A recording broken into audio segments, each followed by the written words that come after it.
Factor x raised to 4 plus 4x squared plus 16. So, i-check natin yung first term and last term. So, pareho silang perfect square. So, kunin natin yung square root. So, yung square root ng x raised to 4 ay x squared. And ang square root ng 16 ay 4. Yan.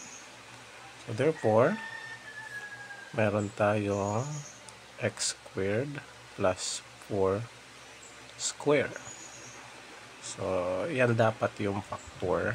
Pero, meron pa tayong gagawin dyan. I-check muna natin. So, i-check muna natin kung magtali.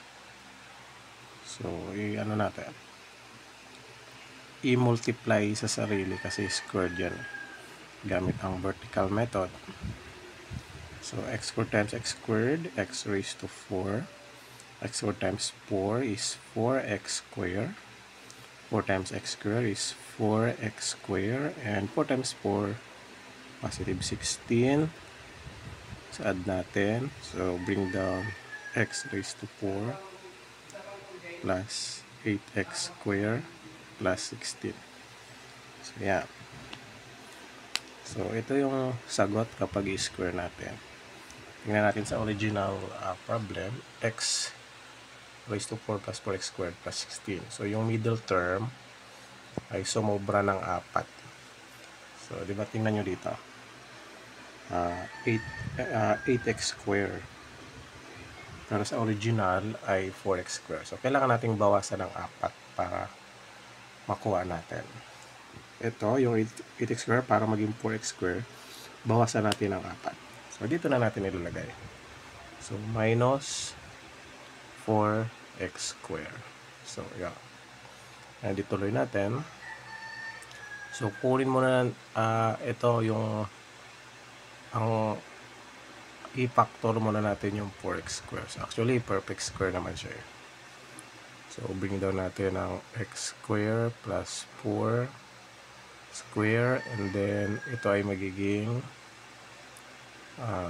ganito. 2x square. Ayan. So, ganyan na siya. Wait, ayusin natin. I-factor natin yung 4x square. So, ang factor niyan ay isang 2x and negative 2x. Ayan. Okay, so ano natin to? So, may square. Ibig sabihin, meron tayong dalawang x squared plus 4 at x squared plus 4. Dalawa yan.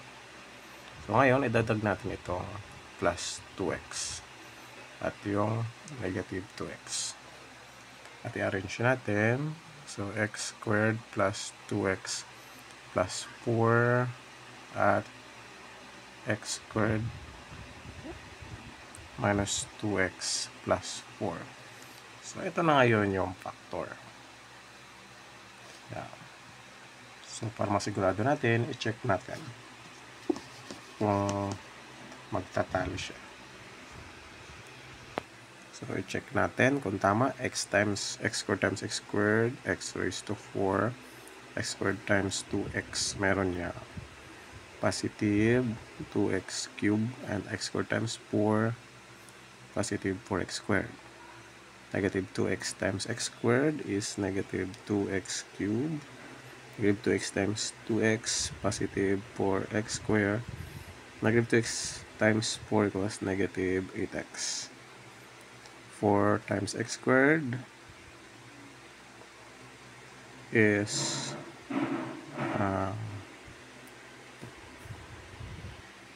wait lang. Negative pala ito.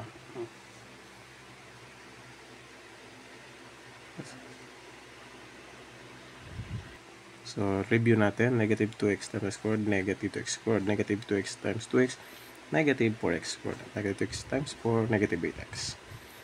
4 times x squared is positive 4x squared. 4 times 2x equals positive 8x.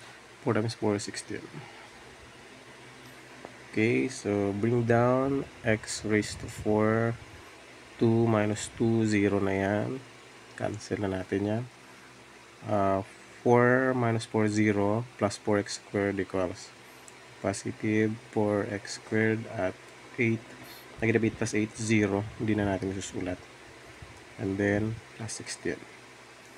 Okay, check natin. So ito, x raised to 4 plus 4x squared plus 16. Check natin. Ayon, check siya. Therefore, ang factor na ito ang tama. Check.